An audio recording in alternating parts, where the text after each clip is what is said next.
When it comes to your finances, the folks at Safe Harbor Financial always have information and advice they like to share with us here on Studio 10. And we have Jim Bird and Richard Lindsay back with us this morning. Good to see you guys as always. Morning, Joe. Hey, Joe, how you doing? I'm doing fantastic. And today we're talking about tax breaks. You guys have some thoughts on tax breaks this morning and how we may be losing some of those. So, Jim, what are we talking about here? Well, let me start off by saying, you know, that taxing the rich is kind of a myth out there. You know, it's easier to pass tax laws when you say you're going to tax the rich, but inevitably it's going to be everyone, Joe. It's going to be taxed, and I'm going to explain that.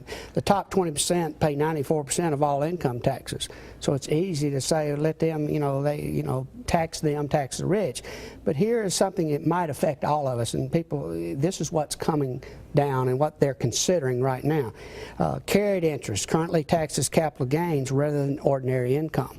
Okay. Tax exclusion for health insurance. You know, look at your W-2. There's a box that shows the taxable value of health insurance. Okay. End of capital gains. This could happen as soon as 2015. The income would be taxed as ordinary income. Loss of deduction for mortgage interest. That's a biggie for most of us. Full taxation of Social Security after you receive the payments of what you put in. Well, that could be tough. And here's one, it's hard to believe. Charitable deductions. No kidding, this could be coming. Okay, so the government's looking for money. Yeah. And they're looking for ways for revenue. Now, good news, I hope, is that some of this stuff would be grandfathered in. Life insurance is something they fought for years to try to get the taxation of inside buildup of life insurance and annuities. And hopefully that doesn't happen, but it could happen.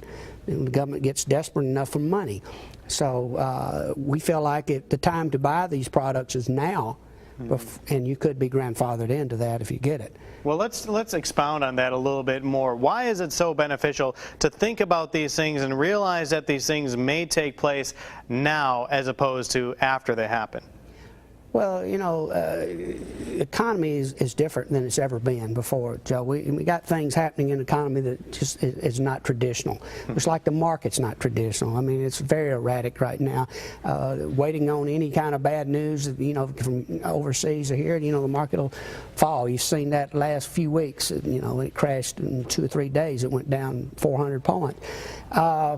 So with that in mind, you know that the government's looking for assets, looking for revenue, and they're going to have to go to some of this big buckets of tax-deferred money that's sitting out there that people have had for years and put money in as a tax break. Now, if they change it, and I can't guarantee they will, I'm hoping it would be grandfathered, and so some of these products could be, you know, that they get in now, they won't be included in it if you buy it in now. So I think it's important to me to go ahead and do the vehicles now, but I'm going to let the tax expert here talk a little bit about that. Yeah, Richard looked like you wanted to interject something there. You know, there's always rumors of changes. I tend to want to deal with what's in current bills and that kind of stuff, but the reason that you want to pay attention to what the rumors are sometimes is because if you're not paying attention at all, then it's too late.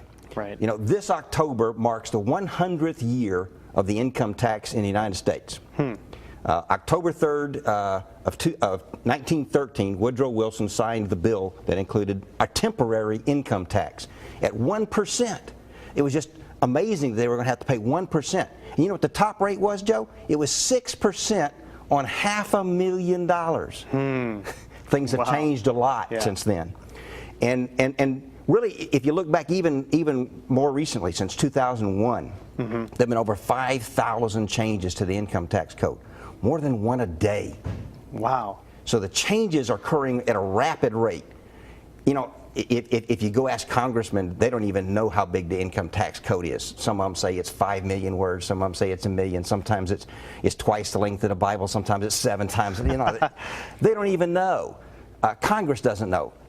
So the idea is to do a little planning ahead of time, because trying to react afterwards sometimes is a little more difficult and you don't really get the result you want. And if you're talking about families or people in certain situations or just everybody who's busy out there and about, maybe you don't have time to sit and look at this stuff and think about all of it and stay on top of what's going on. And that's where you guys come in. For people in those situations, you can help them out, sit down, create some sort of a financial plan for them moving forward from that point. So if you have any comments or questions, all their information for Safe Harbor Financial is on our website. Go take a peek and get in touch. Guys, thank you so much for coming in. Thank you, Joe.